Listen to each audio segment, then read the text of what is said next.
son Héctor Enrique Arqueola Carrasco, Rita Elisa Dora Chentesius Rinderman, Manuel Ángel Gómez Cruz, Belén Dolores Avendaño y Juan de Dios Trujillo, en calidad de coordinadores, puesto que a este se adicionaron alrededor de 29 artículos, todos ellos muy importantes, ¿no? Este libro es un libro que fue producto de la 7ª reunión de la Red de Investigación Socioeconómica y fue editado por 11 Ríos y la Universidad Autónoma de Sinaloa, a los cuales les agradecemos el hecho de que nos hayan beneficiado con esa publicación. Para comentarlo, aquí tenemos a 3 comentaristas. Uno de ellos va a sustituir al licenciado Eduardo Palau Blanco en virtud de que sus múltiples ocupaciones, sobre todo ocupaciones que tienen que ver con la problemática de la agricultura, le impidió estar en esto y va a ser sustituido por el doctor Óscar Aguilar. Para empezar, vamos a pedirle al licenciado Mario Haroldo Robles Escalante que sea el primero en iniciar con los comentarios, pero antes pues me gustaría dar algunos puntos de su currículum. Él fue uno de los profesores con los que nuestra Escuela de Economía contó para formar a la generación 70-75, de la cual su servidor fue integrante, por lo cual le agradezco a Mario que pues esté con nosotros y que haya sido yo parte de su formación. Él inicia en el ramo agrícola desde 1968, ocupando importante cargo en la Asociación de Agricultores del Río Culiacán. Fue director de la Unión Nacional de Productores de Hortalizas durante 18 años. Ha laborado como asesor de las compañías del monte, así como distribuidoras y comercializadoras de las hortalizas mexicanas situadas en Nogales, Arizona. Ha sido un activo importante en la CADES. Actualmente es gerente de la Comisión para la Investigación y Defensa de las Hortalizas de la CADES y puntal desde más de 16 años en la defensa de la hortaliza sinaloense frente a las diversas medidas proteccionistas impulsadas por los productores de Florida. Sin mayor preámbulo, vamos a pedirle que inicie con sus comentarios, no sin antes agradecerle el hecho de que haya estado con nosotros pese a muchos problemas también que está enfrentando en la altísima responsabilidad que tiene. Adelante, señor licenciado Mario Haroldo Robles Escalante. Muchas gracias, Héctor. Para mí, por supuesto, un honor y un privilegio estar con ustedes. Siempre que he sido invitado por el director de la escuela o por alguno de los maestros que están por aquí, siempre he hecho el esfuerzo por venir, porque creo que de alguna forma, al ser egresado de esta escuela, pues tengo el compromiso de regresar algo de lo mucho que me dio. Me da gusto también compartir esta mesa, este presidium con los comentaristas que me van a acompañar en este día. Y por supuesto, por estar acompañado por Héctor, que como él bien lo dijo, fue uno de mis alumnos en la Escuela de Economía cuando yo recién egresé de la escuela, y por allá al principio de los años 70 estuve durante 3 años dando clases en la Escuela de Economía. Entonces tengo muchos egresados, amigos, exalumnos, y particularmente con Héctor Arqueola he tenido una relación muy estrecha por la orientación que le ha hecho de su carrera de escribir sobre temas relacionados con el comercio internacional, investigar particularmente sobre la horticultura y sobre la problemática que enfrenta no solamente en Sinaloa, sino a nivel nacional. Y por ello pues lo felicito, ¿no? Felicito también al grupo que ha hecho el esfuerzo de imprimir este libro. Con algunos tengo una relación muy estrecha, como Belén Dolores Avendaño, que es maestra también de algunas universidades allá en Baja California, es egresada también de la escuela de Chapingo. A Rita le acabo de decir que personalmente no la conozco, pero he leído mucho de sus artículos y sé quién es, así que bienvenida. Efectivamente, este trabajo es un trabajo muy extenso, de una serie de reportes, investigaciones, resultados de trabajos que tienen que ver con la horticultura nacional y que fueron presentados por allá en marzo del 2009 durante la reunión de la Red de Investigación Socioeconómica de Hortalizas, Frutas y Flores. A la par, se hizo un congreso donde se analizaron específicamente algunos temas que están contenidos en este libro. Creo que es un buen libro de consulta, es una buena referencia para quienes están en el ámbito del estudio de la horticultura, no solamente por los aspectos económicos que están bien reportados en este trabajo, sino por los aspectos que tienen que ver con la comercialización, con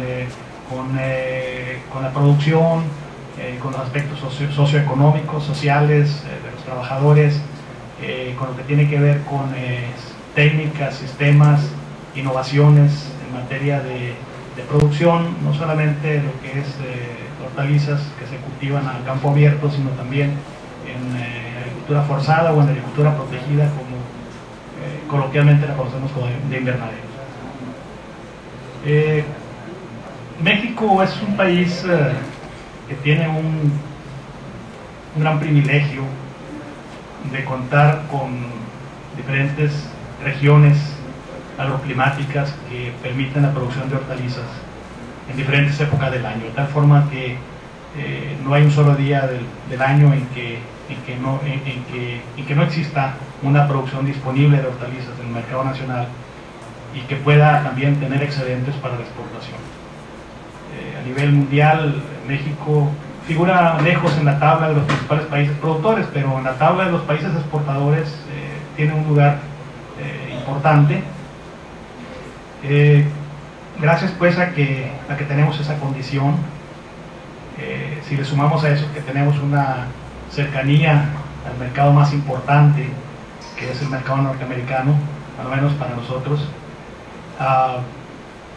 hay muchos países como Chile, como Colombia, como Perú, como Brasil, en Latinoamérica, que tienen un sector exportador importante y que envidiarían o desearían tener la cercanía que tenemos nosotros con el mercado norteamericano, por las circunstancias de que podemos producir y podemos llegar al mercado a costos competitivos, no solamente con los costos que ellos tienen en algunos productos, aunque en el cono sur nuestras temporadas son invertidas, sino también la ventaja que tenemos de producir a costos competitivos con la producción doméstica en los Estados Unidos. México en el último año, según nuestras propias cifras, porque nosotros hacemos nuestra propia compilación, exportó alrededor de 6 millones de toneladas de hortalizas, y eso acumuló un valor cercano a los 7 mil millones de dólares en el 2011 a precios FOB en la frontera, ¿no?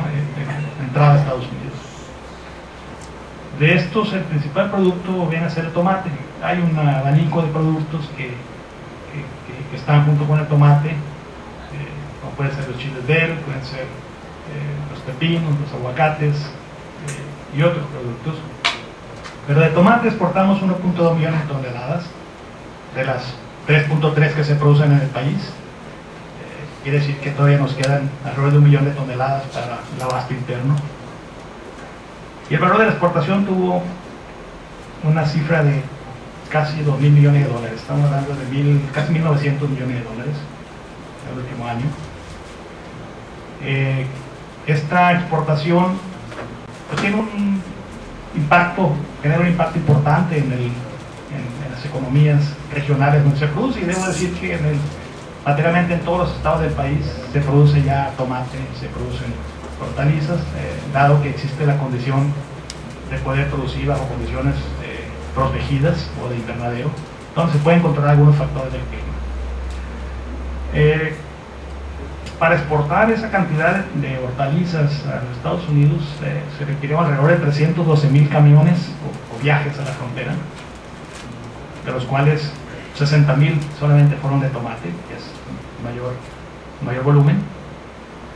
Y pues requerimos también alrededor de 600 millones de cajas o de envases en los cuales transportar esos productos a la frontera, de los cuales el tomate se llevó alrededor de 140 millones de cajas. En el país existen lógicamente ciertas áreas muy bien identificadas. Por ejemplo, la producción de Sinaloa es una producción de invierno que empieza en diciembre y termina en junio. Pero luego si nos vamos hacia el verano, pues hay zonas productoras muy importantes, como Baja California, por ejemplo, que tiene un clima que, terminando nosotros, pueden ellos empezar y siguen con la producción y con el abasto nacional y de exportación. Y ahora con la producción de invernaderos hay producción importante en estados como Jalisco, como Michoacán, como Guanajuato, Querétaro, Morelos, o sea, todo lo que está alrededor de la zona del Distrito Federal, Tamaulipas, San Luis Potosí, y algunos otros estados que han estado, particularmente los gobiernos de los estados, invirtiendo en parques de desarrollo industrial en materia de invernaderos. Y básicamente, ¿por qué? Porque eso les genera a ellos la posibilidad no solamente de generar productos de valor agregado, sino también dar ocupación a mucha gente que trabaja en horticultura. Es uno de los sectores que más mano de obra demandan, y aunque son empleos estacionales, no son empleos de temporada corta, son empleos de cuando menos 6 meses al año. Particularmente en Estados Unidos ha habido una evolución en lo que es la dinámica del mercado, y esto pues genera presiones también, porque al mercado vamos no solamente los que exportamos de México, sino que van los que exportan de Canadá, los que exportan de Centroamérica, de Dominicana, algunos países como Israel, España, Holanda, que tienen exportaciones a los Estados Unidos. Pero también hay producción local, entonces la producción local lógicamente no le gusta que haya la participación de países tan importantes como México, particularmente porque lógicamente le generan una competencia en un mercado que ellos consideran que es de ellos, ¿no? Aunque en esta tendencia global y de libre comercio, pues realmente ya no hay mercados territoriales, o sea, los mercados son de todos y el provecho lo saca el que mejor pueda producir, el que sea más eficiente, el que tenga un mejor costo, el que tenga mayor competitividad.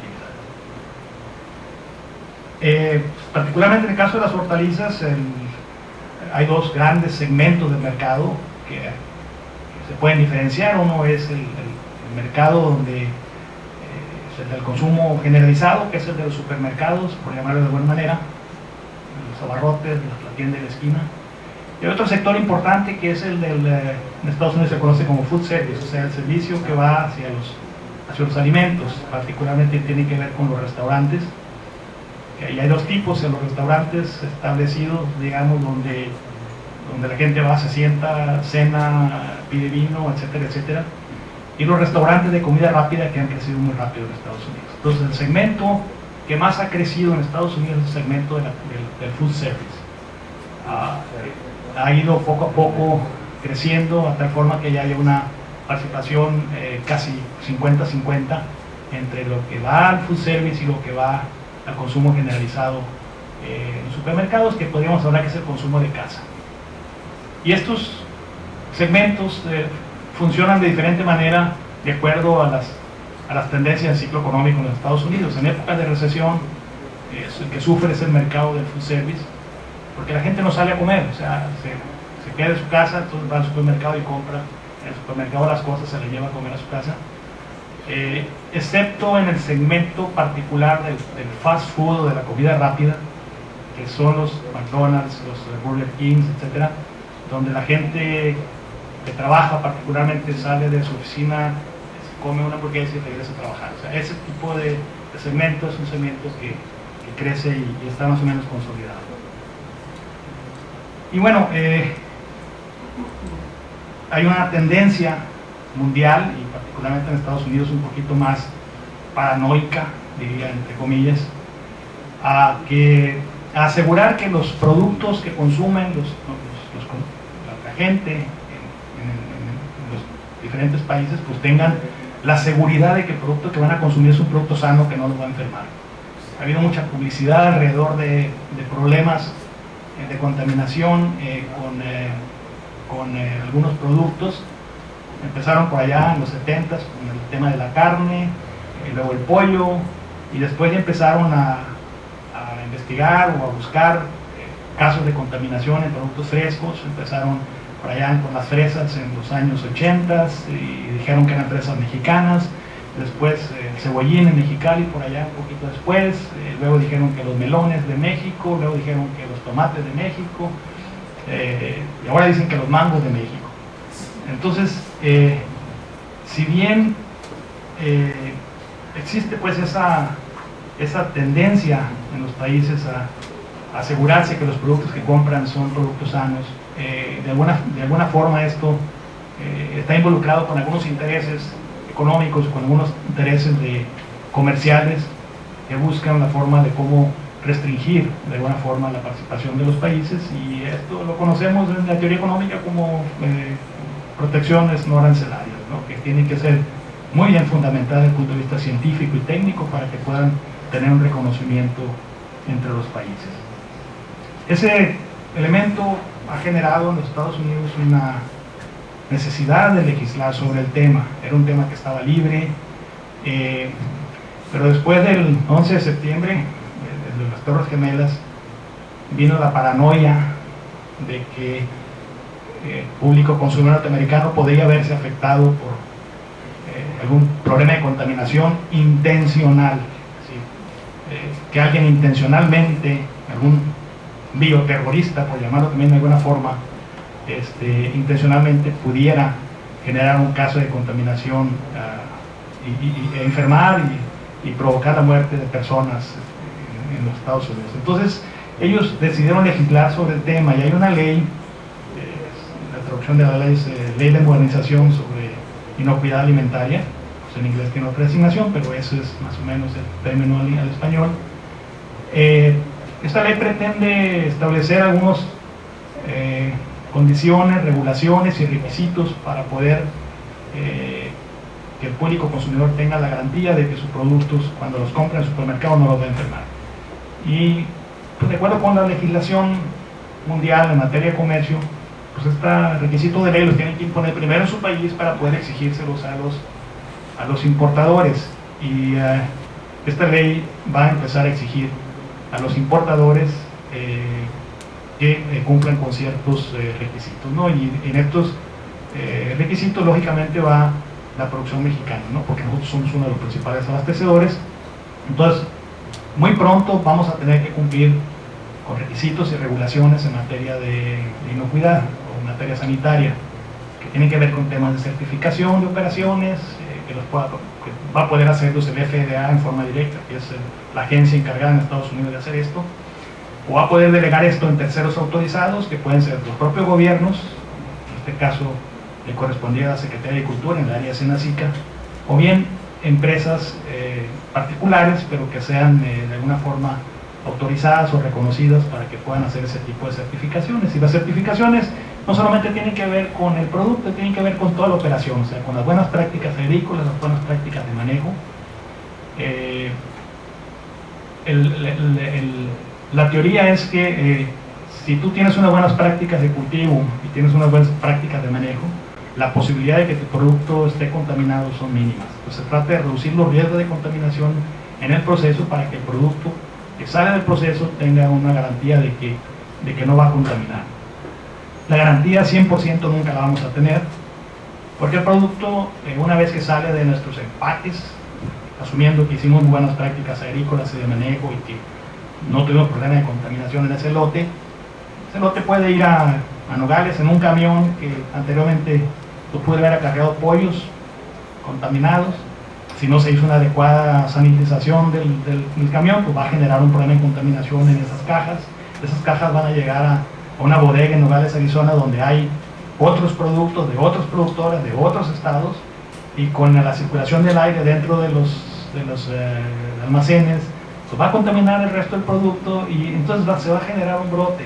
Entonces nunca vamos a tener la certeza de ofrecer el 100% de garantía, y eso lo saben los norteamericanos, pero es la forma como se trata de minimizar los riesgos.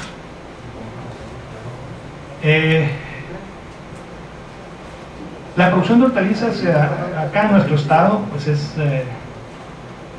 ha sido algo que tiene más de 100 años, que llegó a Sinaloa.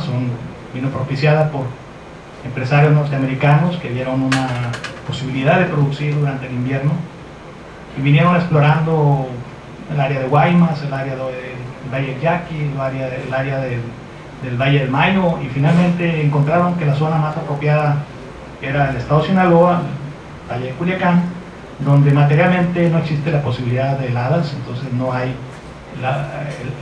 digamos, el riesgo de producir es el menor.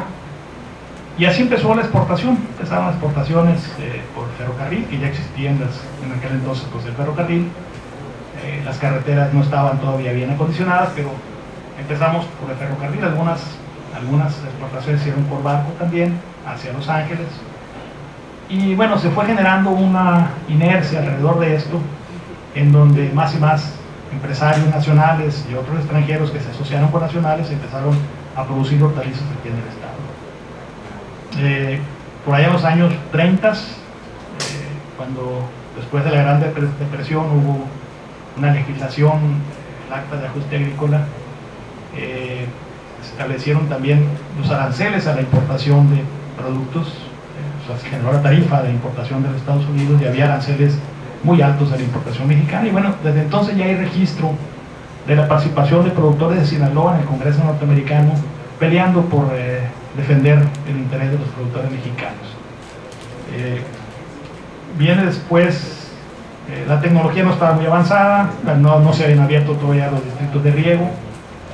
En los 40 se construye la presa Sanalona, entonces ya hay riego para el Valle de Culiacán y se empieza a generalizar la siembra de hortalizas. Viene un cambio tecnológico en la producción por ahí en los años 50, donde se cambia, en el caso del tomate, que se sembraba de suelo, o sea, sin estacas, viene un cambio en esa producción, se empieza a sembrar con estacas y se ve que hay una mejor productividad, una mejor calidad, un mejor rendimiento, y eso empieza a generar alguna ventaja tecnológica sobre nuestros competidores, que particularmente en el invierno es el estado de Florida, porque ningún otro estado en Estados Unidos puede producir en la misma época que nosotros, más que Florida, por las condiciones de clima y de digamos, tecnología que existen ahí. Vino después el tema de la Revolución Cubana, cuando el bloqueo norteamericano prohibió las importaciones de hortalizas de Cuba. Entonces había dos opciones que tenía que ajustar el mercado. Una era o aumentar la producción de hortalizas en Sinaloa o aumentar la producción de hortalizas en Florida, pero como también no iba a entrar azúcar, entonces Florida decidió irse por la caña de azúcar y nosotros decidimos ir por las hortalizas. Entonces, en cierta forma, esa circunstancia nos trajo la posibilidad de crecer en hectareaje y en aportación de volumen al mercado norteamericano, dada esa circunstancia. Después viene otro cambio tecnológico ya por ahí en los años 70, en donde se empiezan a ajustar las tendencias del mercado, la competencia con Florida. Empieza a haber otra vez ya quejas de Florida de que México estaba inundando el mercado con productos. Entonces empezamos a salir a buscar nuevas tecnologías en otros mercados, en otros países. Llegamos a Israel, fuimos a España, fuimos a Holanda, esculcamos por todo el mundo qué es lo que había nuevo en esta materia y empezamos a tener algunas condiciones para traer tecnología y tropicalizarla aquí en Sinaloa, y así llegaron variedades de larga vida en tomates, en chiles verdes, en pepinos, llegaron la tecnología de construcción de invernaderos y de mallasombras, y bueno, esto nos trajo ya una ventaja más importante en términos de producción, y empezamos a generar unas preferencias en los consumidores, porque no solamente estábamos ofreciendo ya los tomates bolas y los tomates roma, sino que estábamos ofreciendo una gran variedad de tomates, o sea, tomates Grey, tomates cherry, tomates amarillos, tomates heirloom, o sea, una serie de variedades que no se producen allá, pero que les ofrecen al consumidor un abanico de opciones, ¿no? Entonces esto se empezó a generar presiones y estas presiones están desembocando ahora en una demanda que ya la habíamos tenido en 1996, cuando nos acusaron de dumping, de práctica de dumping. Para los que todavía están empezando la carrera, bueno, aquí lo que sucede es que cuando se vende en el mercado nacional a un precio mayor que en el mercado de exportación, o vendes por debajo de tu coste de producción, pues hay una práctica de dumping que está legislada, independientemente de que exista un acuerdo de libre comercio donde el comercio debe ser libre. La otra condición es que debe ser justo, y cuando hay una práctica de dumping se considera que ese comercio no es justo. Y si se nos encontró en aquel entonces un margen de dumping del 17.5%, ese margen de dumping se podía haber convertido en un arancel para la exportación mexicana, si no hubiera sido porque firmamos un acuerdo con Estados Unidos para suspender esa investigación y que no llegara a una determinación final donde se nos impusiera el arancel. Entonces, ese arancel estuvo suspendido, ha estado suspendido por los últimos 16 años. No es un acuerdo de gobierno a gobierno, es un acuerdo de particulares. O sea, tenemos alrededor de 900 empresas mexicanas y exportadores que están dentro del acuerdo, porque tenemos que reunir cuando menos el 85% de la exportación nacional dentro de dentro de ese acuerdo, ¿no?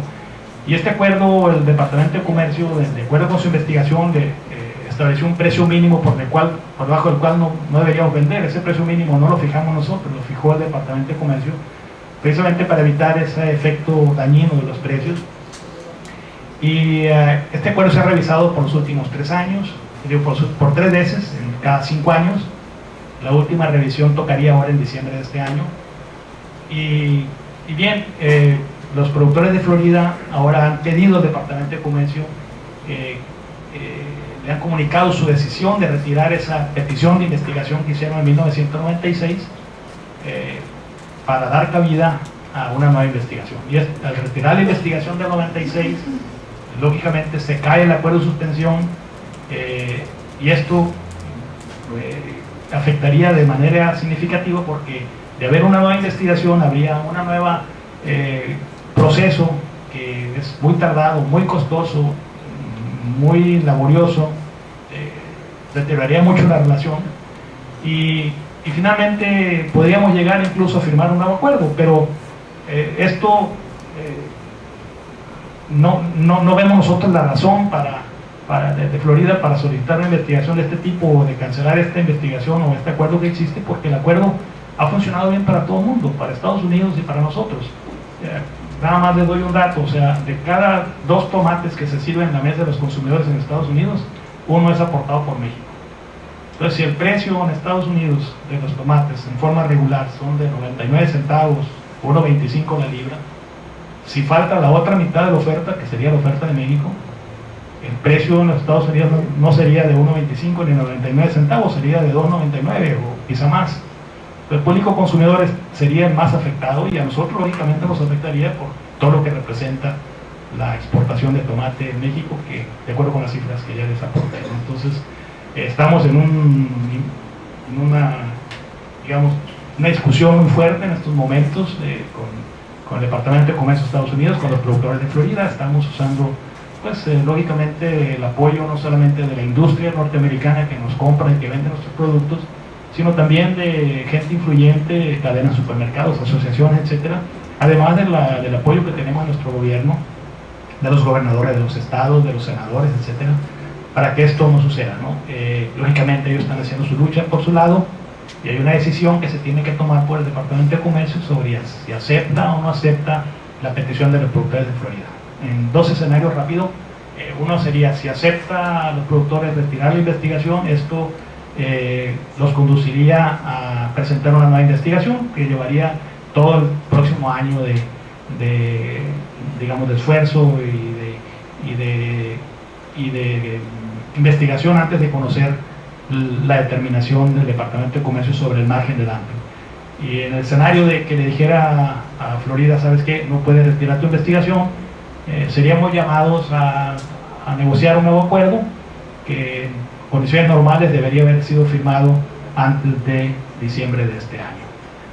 Así están las cosas. Espero de haberle dado un repaso rápido de cómo está la situación de la horticultura. Muchos de los conceptos pues, están por acá mejor analizados por los expertos, pero bueno, quise hacer mi aportación. Muchas gracias. Muchas gracias, licenciado Mario Aroldo.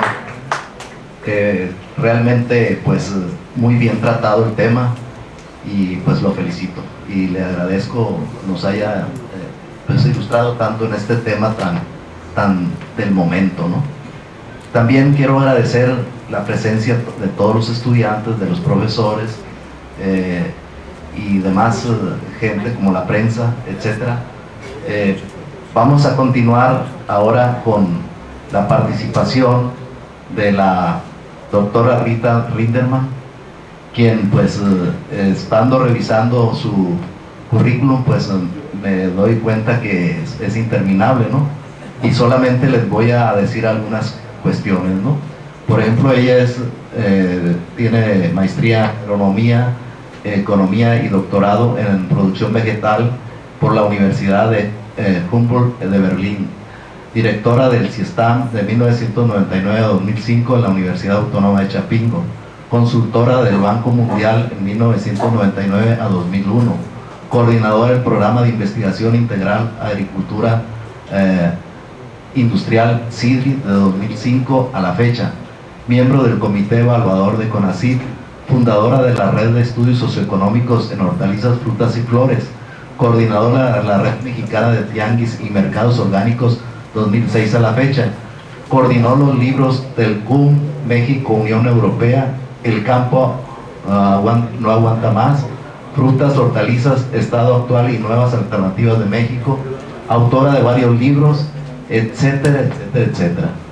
Para hablar con un tema que está muy ligado al que ha tratado aquí el licenciado Mario Aroldo, ella nos hablará sobre la producción orgánica en el mundo y en México. Sin más preámbulos, le pasamos el micrófono. El libro que estamos por presentar contiene 5 capítulos sobre la producción orgánica. Claro que el libro se elaboró hace más de 3 años. Yo me permito hacer una actualización de la información que se está presentando. En algunos puntos voy muy rápido. Entonces, coordino una red mexicana de tianguis y mercados orgánicos y estamos trabajando desde 1995 sobre el tema. La estadística que existe sobre la producción orgánica está falsificada por nosotros. Entonces, un poco sobre México en el mundo orgánico, qué es lo orgánico y la situación en México. La información sobre la producción orgánica está publicada aquí en esos libros que cada año en febrero se está presentando en Alemania. Una vez una persona me dijo que quería escribir a la autora para pedir información sobre México, pero la fuente soy yo. Entonces, hay datos estadísticos de 160 países, hay 37 millones de hectáreas de producción orgánica ahorita para que despierten. ¿Hay más superficie orgánica o más superficie con cultivos genéticamente transformados? ¿Respuesta? Si no contestan 0 puntos, ¿no? Hay más superficie de cultivos genéticamente transformados que cultivos orgánicos. Los orgánicos todavía a nivel mundial pues son un nicho. En México 2.7% de la superficie agrícola. De cuánto tenemos de transgénicos pues no lo sabemos con seguridad. Aquí tenemos una información a nivel mundial. Lo verde es la superficie agrícola laborada y en rojizo es la superficie de recolección. Entonces la superficie de recolección suma igual 37 millones de hectáreas. La mayor superficie tenemos en Australia, 12 millones de hectáreas. Para ellos está muy fácil. Es un continente muy poco poblado y tiene mucha superficie donde nunca ha habido producción, entonces lo declaran todo orgánico. Entonces un poco es dumping de otra forma lo que ellos hacen, entonces tienen ganadería extensiva. En América Latina el principal país es Argentina. Argentina también tiene mucha ganadería extensiva. Aquí tenemos el desarrollo de la superficie orgánica, lamentablemente bajó en el año 2010, entonces 2010 es la última información que tenemos, lo que se presentó en este año en Alemania. Hablé con la principal autora, ella se puso muy triste y dice los chinos dejaron sus datos en chino, ¿no? Entonces ellos no reportaron la superficie que tienen. Desde luego ella pues lo que quiere es pues siempre ir para arriba con la superficie.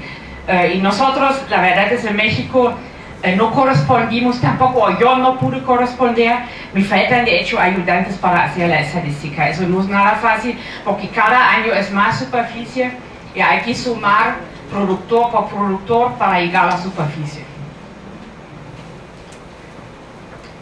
Los países con mayor superficie agrícola, entonces como ya dije, Australia, Argentina, Estados Unidos, México no figura en esta estadística. Los países con el mayor crecimiento de la superficie entonces son los franceses, que aumentaron en 168.000 hectáreas de un año al otro la superficie. Mi hipótesis para México es que la superficie bajó. Lo voy a explicar más adelante. Y aquí tenemos los datos, los porcentajes, cuáles son los países con la mayor superficie en %. Esas son las Islas Malvinas, es una pequeña isla al lado de Argentina. Ellos tienen casi 36% de su superficie ya es orgánica, pero es una pequeña isla, ¿no? Entonces, para que no nos hagamos ilusiones. Sigue Liechtenstein. Liechtenstein también es un puntito en el mapa mundi, no es un país muy grande, pero tiene mucha superficie orgánica. Está ubicado entre Austria y Suiza. Entonces Austria tiene 20%. Para mí, si a mí me preguntan dónde estudiar en Europa, sería Francia o en Austria. Porque Austria no solamente por la producción orgánica, sino también tiene una estructura de pequeñas superficies de la producción, mucha tecnología también adaptable a México. Los países con mayor número de productores, durante muchos años México ocupó el primer lugar, era todo nuestro reto, ¿no?, de ocupar por lo menos en algo el primer lugar. Sí, pues ganamos pocas medallas en los Juegos Olímpicos, por lo menos aquí, pero nos ganan la India, van por 700.000 productores. Acabo de estar en Alemania y los hindúes súper contentos, ¿no? Ocupamos el lugar número 1, el número de productores. Tiene que ver con la política que ellos tienen. Primero hay muchos hindúes, ¿no? Y luego hay una política de fomento hacia el autoconsumo, a la producción orgánica, lo que nosotros en México no tenemos. Uganda ocupa el segundo lugar. Yo personalmente, y eso lo digo nada más aquí, eso no sale de aquí, es un gobierno militar. 50% del presupuesto que ellos tienen, que tiene el gobierno, lo usan para el mantenimiento del ejército, y entonces allá es por dedazo, ¿no? Tú eres productor orgánico, no hay discusión. Entonces un poco una situación diferente. En la producción, en primer lugar, tenemos cereales, pero también aceitunas, uvas, cítricos. La verdad, la producción de hortalizas y frutas es muy importante en la producción orgánica, porque ustedes saben, la producción convencional se usan muchos agroquímicos y por eso muchos consumidores buscan precisamente frutas y hortalizas. Para nuestra red de tianguis y mercados orgánicos, también cereales no serían tan importantes. De hecho es un problema, no hay mucho en México, hay un poco de maíz en Chihuahua, maíz azul para la exportación. Hay maíz también en Jalisco, y cuando buscamos trigo ya tenemos problemas. Entonces, es todo un mercado. De hecho, cuando vemos los problemas de la producción orgánica, ¿dónde están los retos? Los retos no están en la demanda de los productos, sino están en la oferta. No hay suficiente producción. Los países con los mayores mercados orgánicos, el mayor mercado lo tiene Estados Unidos, luego siguen los países europeos. Esos datos no me parecen como muy correctos, porque se están captando nada más la información de supermercados, pero en la producción orgánica lo típico es la venta a puerta de rancho. Entonces esos son datos estadísticos que no se están captando. La venta de hecho es mayor. Aquí tenemos una impresión de Alemania, de un supermercado de frutas orgánicas que se están ofreciendo. Entonces un stand, pues eso sería prácticamente todo el stand de un supermercado en México, pero es un stand aparte de puros productos orgánicos. Y aquí tenemos una pequeña tienda, una tienda de abarrotes. Aquí tenemos jugos, aquí abajo tenemos frutas y hortalizas. En total, esta tienda está ofreciendo 80 diferentes jugos orgánicos. Y es una pequeña tienda, ni siquiera estoy hablando de un supermercado. Desde luego, atrás de eso es mucho apoyo del gobierno. Empecé a hablar de los productos orgánicos, pero sin preguntarles qué es un producto orgánico. Entonces muchas veces se nos está diciendo que es como antes se estaba produciendo, es regresando a la antigüedad o regresando a lo natural, pero eso no es un producto orgánico. Bueno, aquí quien ya despiértense otra vez. ¿Qué es un producto orgánico? Voluntarios. No hay voluntarios, están aquí. Hace mucho calor aquí, ¿o qué?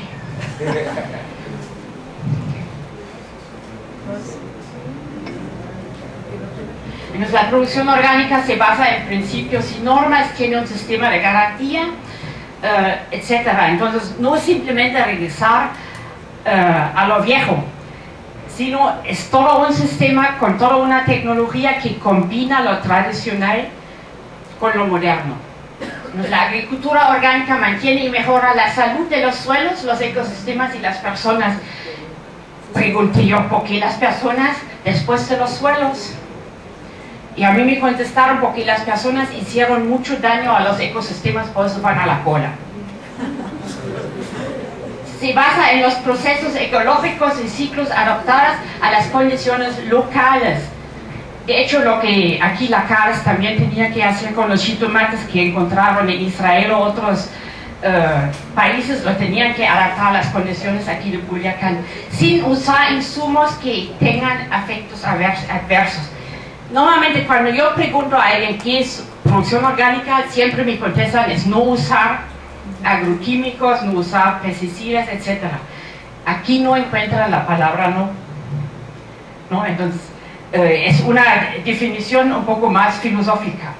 La agricultura orgánica combina tradición, innovación y ciencia para favorecer el medio ambiente y promover las relaciones justas y una buena calidad de vida. Entonces es una definición más propositiva y no. Bueno, sobre el sistema de garantía, ahorita vamos sobre nuestro libro, sobre ese asunto hay un artículo en el libro, sobre todos los aspectos de certificación y lo complicado que es.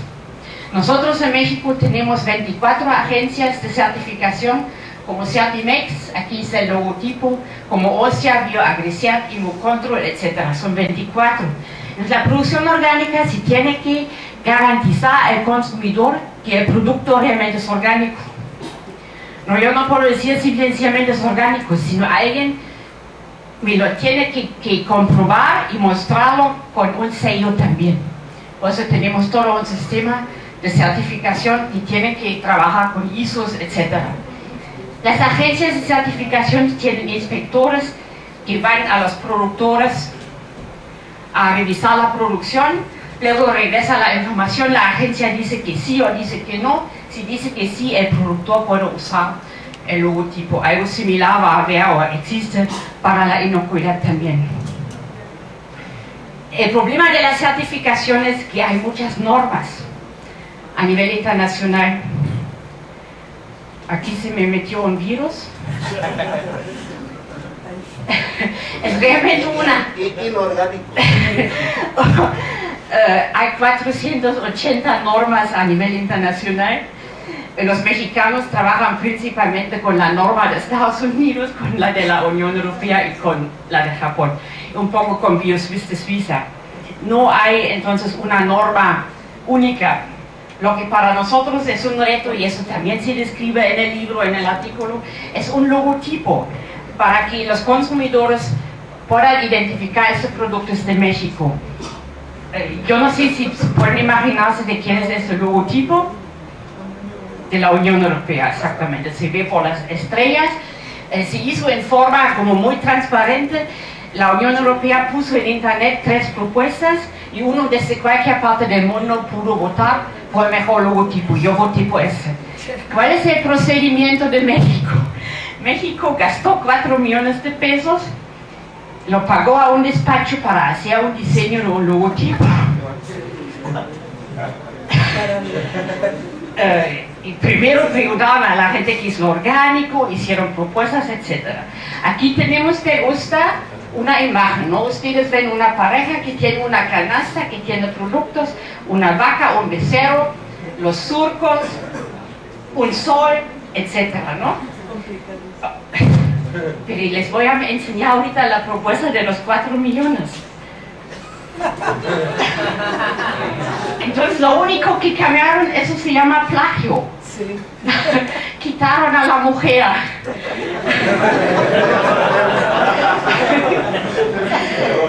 Tengo 25 años en México y siempre los mexicanos todos tienen que hablar y opinar. Y esa fue la única reunión que me tocó donde todos estuvieron de acuerdo, ese logotipo no. El representante aquí de Sinaloa dijo, no, pues si pongo ese logotipo me aparece una mancha negra en el jitomate. Entonces, ahorita hay otra propuesta y dice certificado Zagarpa México. Pero cuando yo llegué a México, esa Secretaría de Agricultura se llamaba SARCH, luego se llamaba Zagar. Los últimos 2 sexenios, Zagarpa. Ustedes van a tener otro gobierno y esa instancia va a recibir otro nombre.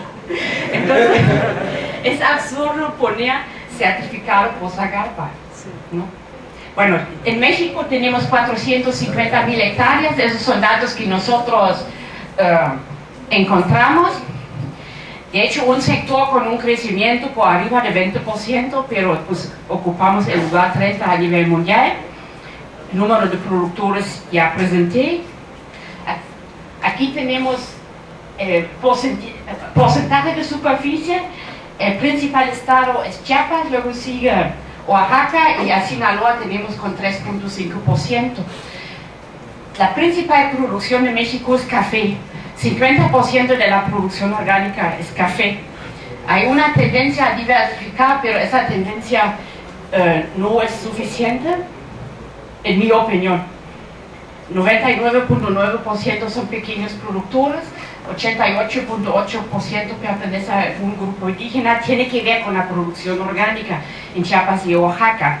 El 36% son mujeres, entonces pues, ese hecho de que quitaron a la mujer del distintivo mexicano como no tiene mucho sentido, ¿no? Nosotros contamos 67 diferentes cultivos, aunque en algunos casos nada más dijimos hierbas, ¿no? Porque son muchas hierbas y ya no hicimos el conteo. Entonces por eso aparece aquí hierbas, en segundo lugar hortalizas desde luego la región de Sinaloa en uno de los lugares principales. Aquí tenemos algo que es típico para la agricultura mexicana, siempre la concentración en uno o pocos cultivos por estado. Entonces 43% en Sinaloa serían hortalizas orgánicas, que se están produciendo y el resto serían frutas y otros cultivos. Entonces aquí es sumamente necesario llegar a una mayor diversificación, también lo necesitamos para tener más mercados locales. Esos son, entonces, productos orgánicos encontramos en Walmart. Entonces les juro, si voy al Walmart aquí de Culiacán, en el mismito estante, como en Texcoco, de donde yo soy, voy a encontrar productos orgánicos, pero principalmente de importación. Es aquí una foto de Walmart, lo que ellos tienen. Yo no quiero hablar en contra de Walmart porque ellos también nos ayudan a distribuir productos. Uno de los mayores mercados es San Miguel Allende, porque yo creo pues casi 50% de la población de San Miguel Allende son gringos. Y entonces ellos tienen toda una calle, un callejón con bodegas y una tienda con restaurante. En San Miguel ahorita hay un tianguis que pertenece a nuestra red y hay 4 tiendas más, aparte de Vía Orgánica, como está aquí, es la tienda más grande. Entonces aquí la naranja es una foto del año pasado, 14 pesos el kilo. Es una imagen aquí de la red mexicana de tianguis y mercados orgánicos. Estamos prácticamente desde Baja California, ahorita tenemos en Cancún, Cancún festejó su primer aniversario, tenemos en Playa del Carmen, tenemos en Chiapas 2, pero no tenemos ninguno en Sinaloa. Eso digo, es el problema de que no hay oferta. Aquí tengo una foto de una oferta de un sábado en el tianguis de Chapingo, y yo tenía que dar una conferencia en Veracruz sobre cítricos orgánicos, y dije, esa es toda la oferta, y mi idea era luego comprar esas naranjas, y miren, como la señora se burla de mí, porque yo me quedé con la foto y ella se quedó con las naranjas.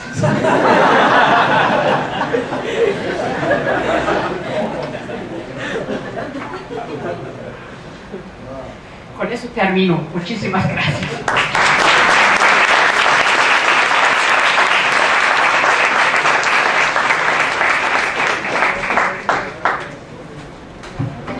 Muy bien, pues muchas gracias, doctora. Para continuar con los comentarios y pues adiciones que se le da a la temática orgánica, en este caso de la horticultura, vamos a pedir que continúe el doctor Óscar Aguilar Soto con los comentarios sobre el libro. Antes me interesaría señalar que el doctor Óscar Aguilar es doctor en Ciencias Políticas y Sociales por el CIDEN, UAS, es profesor de la Facultad de Economía, también por la Facultad de Estudios Internacionales y Políticas Públicas.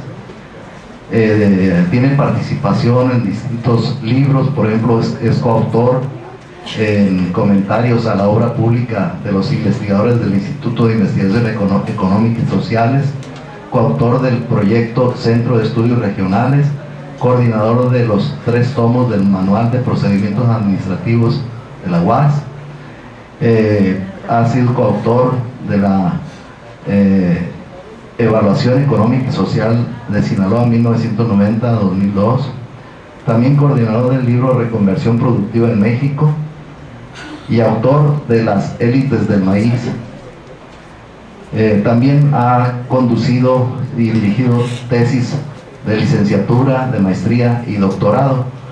Pues bien, sin mayores preámbulos, vamos a pedirle que nos haga el favor de iniciar con sus comentarios, no sin antes agradecerle muy sinceramente que haya aceptado entrar al relevo del licenciado Eduardo Palau Blanco.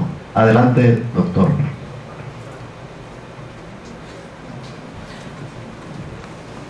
Desde su nacimiento, el libro que ahora presentamos, como toda obra, ha tenido dinámicas organizativas dependientes más de factores externos que de internos. Por su importancia, permítame ventanear algunas de sus facetas. Nuestro amigo, el doctor Héctor Gagiola Carrasco, siendo presidente de la Red de Investigación Socioeconómica en Hortalizas, Frutas y Flores Resort, se reunió en enero de 2009 con los integrantes del Cuerpo Académico, Economía y Desarrollo Regional, del cual su servidor era coordinador, para solicitarnos ayuda urgente en la organización de la 7ª reunión de la Resort. Lo hizo ya que era indudable que los tiempos le rebasaban y se encontraba carente de recursos para llevarla a cabo. Se encontraba muy agobiado y al borde de un colapso nervioso grave. Máxime cuando algunos colegas externos, integrantes de la denominada red de investigación, le presionaban con retirarle su afectividad si éste no avanzaba con la seriedad requerida para ellos. Era compañero y no había que dejarlo solo. Nos reunimos de emergencia, valoramos su posición y accedimos de muy buena gana a acompañarlo en la aventura planteada por su persona. Por su valía para Sinaloa y la Facultad de Ciencias Económicas y Sociales, colocamos esta actividad en el programa de trabajo del cuerpo académico e iniciamos metódicamente los preparativos del Congreso, al cual denominamos competencia y dinámica de ajuste en la horticultura. Nos costó mucho trabajo remontar las dificultades existentes. Estábamos contra el reloj y bajo amenaza de un infarto al miocardio del doctor Gagiola. De hecho, estar al filo de la navaja fue nuestra mayor fortaleza. Como todos buenos economistas, hicimos más con menos.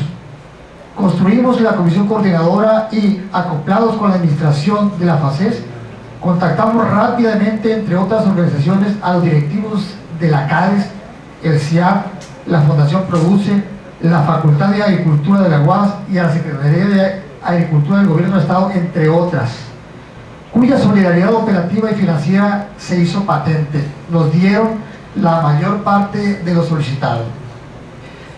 Con su apoyo desinteresado logramos hacer el evento del 12 al 14 de marzo del año en cuestión, teniendo como sede la Facultad de Ciencias Económicas y Sociales de la Universidad Autónoma de Sinaloa. Huelga mencionar que este hecho fue muy concurrido y de mucha calidad. De los trabajos, poco más de 60 ponencias presentados en dicho evento académico se deriva el presente libro, 29 ponencias en total, los cuales se refieren fundamentalmente a 5 campos en específico. Primero, diagnósticos y estudios de tendencia en el consumo y la comercialización. 2, competitividad e innovación. 3, aspectos sociales, ambientales y relacionados con fuerza de trabajo. 4, producción orgánica y nuevos actores sociales. Y 5, regulación y certificación. Como bien lo dice su coordinador, la obra reúne los avances de investigación discutidos en la reunión de la red y constituye la 5ª publicación de la Resort, que como siempre exponen diagnósticos y proyectan soluciones serias a problemas concretos del sector hortícola nacional. La mayoría de los autores de esta obra, bien lograda desde mi punto de vista, son investigadores que por los resultados de sus proyectos son muy conocidos en sus campos temáticos. Basta mencionar, por economía del tiempo, solo algunos de ellos: Belén Avendaño, Alonso Bajo, Carlos Cara Quiñones, Manuel Ángel Gómez Cruz, Rita Linderman, Uber Cartón de Gramón, Rogelio Sosa y Florencio Posada Segura. Solo menciono el segundo apellido porque el primero está, como dice ella, en chino. Creo que sin ánimo de restarle ningún mérito científico al resto de los coautores, sus trabajos poseen puntos de encuentros que, entrelazados, ayudan a construir el eje discursivo del libro que ahora presentamos. Digamos que la diversidad de sus temas son elementos de discusión en las agendas regionales de las agriculturas de nuestro país. Nadie puede negar que analíticamente su mayor preocupación sea la falta de institucionalidad y la inexistente red de redes clúster de la horticultura mexicana respecto a competidores externos como Estados Unidos, Canadá y España, como lo tocó perfectamente el licenciado Mario Ronaldo. cuyos esfuerzos reales en materia organizativa y tecnológica han llevado a este grupo de países a controlar integralmente parte importante del mercado global. Acordémonos que hablar de horticultura mexicana, así como todo lo que de ello se deriva, es referirnos a una actividad empresarial muy rentable y moderna, pero carente de competitividad real. Sus dinámicas intensivas en capital se circunscriben a producción primaria y comercialización en fresco de sus productos. La agregación de valor mediante la industrialización es marginal. El modelo que le da sustento a este está inserto en estrategias corporativas de mercado. De hecho, la racionalidad y sustento del funcionamiento productivo comercial de dicha actividad son los agronegocios ligados al mercado externo, cuyos requerimientos son los de las cadenas globales. Digamos que históricamente el sector hortícola de exportación sinaloense opera desde la primera década, pero se consolida como la actividad motora de la economía estatal a partir de los años 40 del siglo XX. Cabe señalar que su crecimiento se ha afincado en la productividad de verduras y frutas intensivas en trabajo. Constituye espacios de riego privados y ejidos empresariales altamente tecnificados y vinculados, por no decir dependientes, de las innovaciones externas. De la superficie agrícola total domina entre el 3 o el 4%. Se sitúa en valles y zonas de riego de Los Mochis, Guasave, Nabolato, Culiacán y la Cruz de Lota. Sus cultivos fundamentales, el tomate rojo, considerado como el rey de las hortalizas, chile verde, pepino, papa y sandía, están orientados a satisfacer requerimientos internos e históricamente externos, sobremanera estadounidenses, cuyos principales cruces son Nogales, San Luis Río Colorado, Mexicali, Tijuana, Ciudad Juárez y Nuevo Laredo.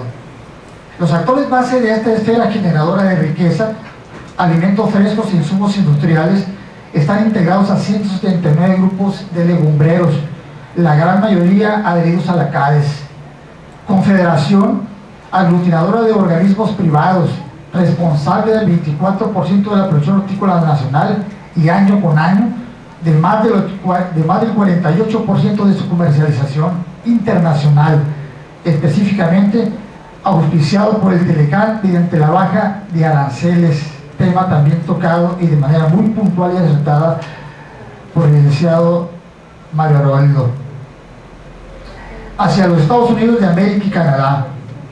Situación eficaz en demandas no aleatorias de las cadenas globales de valor controladas por los consumidores, lo cual tiende a determinar nuevas formas de dependencias agroalimentaria, de tal suerte que este nuevo paradigma de crecimiento basado en la interacción de los flujos externos de capital, la concentración de las rentas de exportación y la subordinación financiera, incrementó los costos tecnológicos productivos de la horticultura, específicamente en Sinaloa, modificó la demanda de insumos, maquinaria, equipamiento de empaques, material de procesamiento, procesos de empaque, etiquetado, almacenaje, distribución y controles de calidad. De hecho, sus procesos de maduración mediados del siglo XX a lo que corre del XXI y la liberación comercial de la economía mexicana la han colocado como líder regional e ícono internacional en la obtención y venta de tomate rojo, pepino y papa. Tal y como lo manifiestan los autores de este libro, la realidad muestra cómo la productividad del sector hortícola se ha convertido en un factor de capacidades y condiciones necesarias para sostenerse en el mercado nacional e internacional. Procesos agroempresariales que en sentido estricto no lo definen como competitivo, estar basados en el desarrollo tecnológico cuyo resultado es, entre otras, la homogeneidad y la calidad exportable, no los convierte en sujetos rectores de toda la cadena.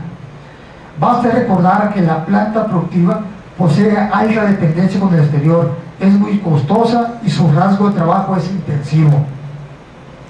Aún con eso, el sector hortícola de Sinaloa ha incrementado con el Telecán su importancia económica y alimentaria regional. Sin embargo, El comportamiento de la superficie sembrada y la cosecha es cada vez más irregular. Muestra estancamiento y caída discrecional en productos base como el tomate rojo y el pepino. Las causas principales de ello giran en torno al desarrollo e innovación tecnológica, agricultura protegida y ciertos cambios en oferta-demanda de los consumidores internos como externos, pero fundamentalmente el grupo de altos y medianos ingresos de los negocios estadounidenses y canadienses que exigen más inocuidad y sustentabilidad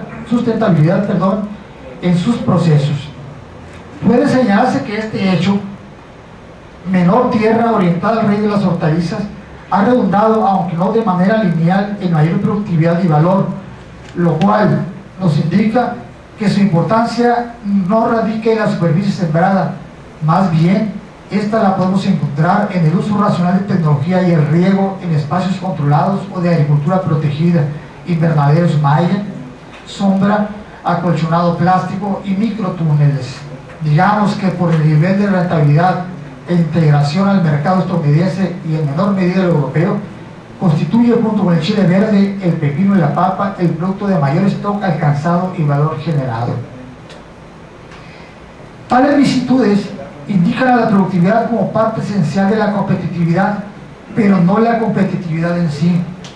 El ámbito hortícola sinaloense es un aglomerado de unidades proveedoras de recursos naturales y empleadora de mano de obra a precios bajos que no genera elaboramientos productivos de alto nivel y rentabilidad, y su financiamiento, la generación de tecnología, entre los cuales consideramos fertilizantes, pesticidas, semillas, invernaderos, maquinaria, etcétera, etcétera, etcétera.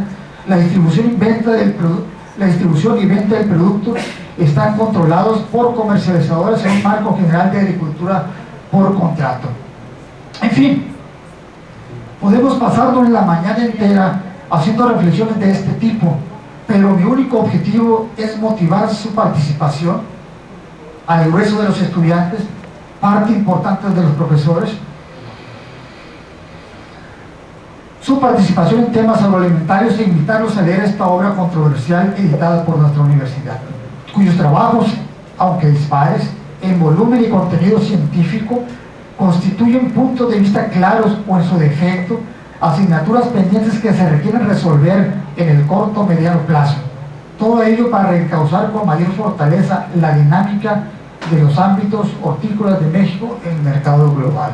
Muchas gracias.